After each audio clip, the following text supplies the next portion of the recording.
Naam, ni afisa habari na mawasiliano wa Young Africans, si mwingine ni Ally Shabani Kamwe, akiwa anatoa ufafanuzi mara baada ya mchezo kuahirishwa wa Simba Sports Club dhidi ya Young Africans ambao ulitarajiwa kuchezwa siku ya tarehe 8 March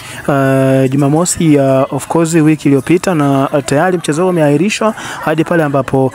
shirikisho la mpira Tanzania kwa maana ya Tanzania Football Federation litapokuwa limekaa tena kujadili tarehe maalum tena ya kuweza kucheza mechi hiyo. Ingawa kumekuwa na sintofahamu nyingi sana, na ni sintofahamu kutoka katika pande tatu kama sio pande mbili, lakini ni pande tatu. Upande wa kwanza ni upande wa Young Africans ambao wao msimamo wao hadi kufikia hivi sasa wameeleza kwamba hawana mpango wa kucheza dabi yoyote inayohusiana na ligi kuu msimu huu wa 2024-2025. Wanachofahamu ni kwamba mechi imekwisha malizika baina yao na Simba Sports Club, ambapo kimsingi ni nyakati ambazo Young Africans ilikuwa katika wakati bora sana, na walikwisha kwenda uwanjani na wakaandaa kanuni kaza wa kaza ambazo ni kanuni ambazo of course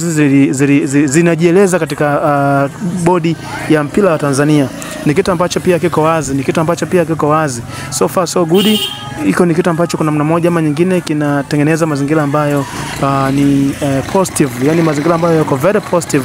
To be honest, Young Africans katika ile wanaonekana kuwa wako sahihi kwa asilimia nyingi sana, tofauti na vile ambavyo watu walikuwa wanazungumzia kwa mara ya kwanza. Lakini